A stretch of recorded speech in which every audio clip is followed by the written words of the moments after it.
We are rolling. Good morning. Welcome back to The Conversation. This is Pointing Out the Obvious. This is our news and politics webcast, our daily take on what's buzzing today. I'm your host, Patrick Russell, and over there is my very opinionated producer, Veronica. Together we're here to Skippping, quiver through today's headlines, searching for the real, no matter how deep in the swamp we need to go. Happy Manic Monday to you, Veronica. Wow.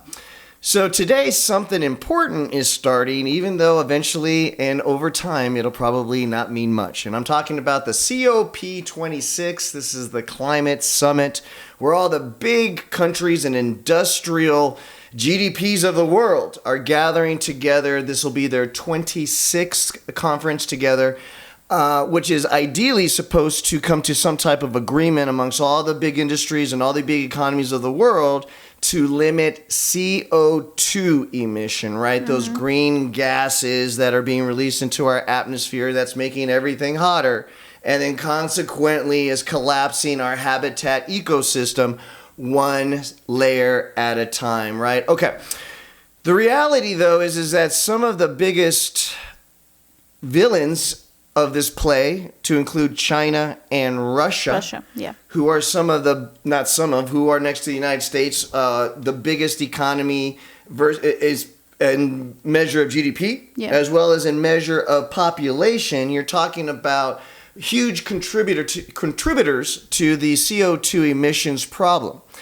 The bigger problem, even beyond the fact that they didn't attend this conference, they basically ghosted the rest of the countries, to include the United States and Papa Joe, who made the trip over to Glasgow, Scotland, to personally look all the leaders in the eye and let them feel that the United States will be there when it comes to the commitments that they make at this conference, which I'm sure was probably met with a lot of eye rolls from a lot of the world leaders, but at least he's trying. Yeah. Now, beyond the fact, Veronica, that they're not there, you have to take a look at why they're not there and what it means as far as any agreement from any of these countries from the COP26 moving forward doesn't amount to a hill of beans, and I'll tell you why.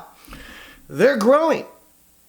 All of the studies, Veronica, and all of the climate change studies that have been done throughout the last 10 years have shown that we are increasing our CO2 emissions rate, that we are actually heating up the planet at a faster rate, and all of the calamity that we have been predicting is actually happening a lot faster. But one of the things that most of these studies are based on is the denominator of where we are today in population, in economy, in CO2 emissions, the factories that we have now, the cars that we have now, the homes that we have now, being the denominator of what these climate change studies have to rely on. They need a baseline. Yeah. The problem is that most of the provisions talked about by these big countries are measures that are supposed to take over the course of 10 to 20 years in order for them to actually even put into play some of the changes that they're discussing and agreeing upon now, which is to say what? The problem's going to be 20 years worse down the line, and that's exactly what's happening. I mean, there's been additional studies to show GDP on most industrial economies grow between 1% and 3%. It's a really bad year if a superpower has a negative GDP growth. Happens, but not very often. In fact, you're shooting for growth. Well, what happens if that growth is sustained over 20 years? Then you're talking about the economies that are producing these CO2 emissions are now doubled, if not more, than the studies' baselines that are being used for these quote-unquote formulas and changes right now, which means they're not enough, Veronica. Yeah. They're not enough. And not only does it take too much time, but some of the bigger players in this play on this stage are refusing to go to their people, are refusing to go to their industrial base, and refusing to go to their military establishments and tell them, cut back. And to tell them, the people, no. To make real change, to really affect how we're really poisoning our planet, Veronica, it will require the biggest countries of the world to tell all of those bases, no more. Slow down and cut back for real. Yeah. Now, I ask you, from a younger generation's perspective, Veronica, let's get it real. If the government came to us and asked us to cut back on our consumption and emissions from a standpoint on a personal level, only having one car, only being able to own one house, only being able to have one child. Now, these are real measures that would absolutely make a dent in the poisoning of our world that, in my estimation, there's no chance in hell that a government can succeed in telling both the industrial base, the military base, and of course the general population that we need to cut back on a very real level from a younger generation's perspective. Am I wrong? No, I don't think so. I don't, even myself, being on this position, knowing that we have to make a change, knowing that we need to make a change, I wouldn't like the idea of the government coming to my house and saying, hey, you can only have one child, you can only have one car. One house. That's primarily one of the biggest reasons that an individual on a scale of the individual can really make a difference to the CO2 emissions is by only having one house that's creating those emission gases, the limitation from living factors. The limitation that we have never had per se, or ever since I was born. I mean, you are able to pay for 2 houses, you get them. You are able to pay for 10 cars, you get them. And now having the government telling us, hey, you can't anymore.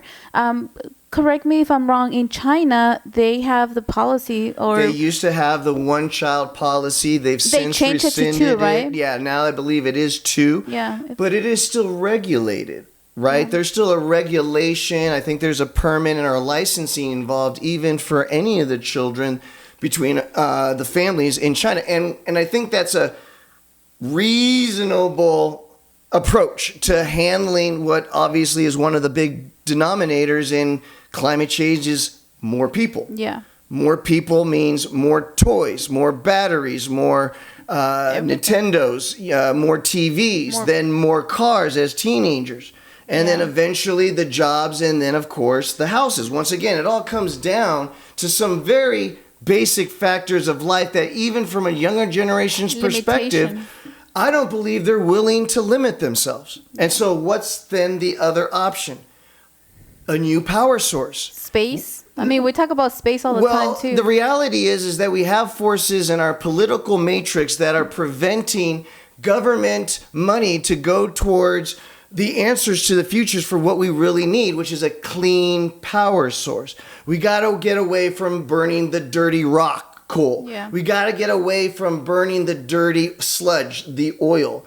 And we're too scared of really investing too much of our power grid to nuclear because, God forbid, some of these countries that don't have the right security, right, or don't have the right technical expertise. What happens if one of these second to third tier countries now has the power to really blow up a nuclear power plant and cause a problem on a global scale? These are all macro problems that are being looked at when it comes to the big problem of power source. Yeah. But unless we're willing to really make real changes in our life to limit our growth and our ability to have bigger families or bigger wealth, then we're really not in a position to tell any of our government leaders, hey, do something. Yeah. Right? Because I mean, it's easy for us. You get what I'm saying? It's a contrary in terms for us to expect the situation to get better when we ourselves are the root of the problem and there's no way in hell that we're going to change it. So then the answer then must be remove any barriers that we have for government support to look for and develop the next power source, right? Innovation comes from the ground up. It doesn't come from the top down, meaning we have to release a lot of these restrictions that we have on these smaller scientists and these smaller non-government scientific units that are trying to pave ways with new ideas that are getting snuffed out by either the big corporations that are trying to hide the innovation from the rest of us or from government politics that now get into the way of taking that next step forward because of, well, a lot of reasons, but mostly fear. Okay, last point. No, I mean, it's a hard one, and we cannot expect the government to fix a problem when, like you said, we're not able to comply with the reality of it. So absolutely, because we still haven't. Final point. All of the climate studies that have come out are based on a fundamental number, what we're doing now. All of the resources and solutions that are being presented Yeah. are taking over 10 to 20 years before any of these governments are really planning on putting any handcuffs on their growth. That's not going to work, because then that means all of the numbers and all of the ratios and all the margins that we're depending on now to make those change will be obsolete when we actually do flip the switch off. Guys, there's no right answer, there's no wrong answer, but there is your opinion. Please don't just subscribe to this show, but please lend your voice to the show to make it a whole lot more fun. Guys, it doesn't matter if you lean to the right, it doesn't matter if you lean to the left. As long as you're treating the person in front of you kindly, you just made the world a better place. Happy Monday, everybody.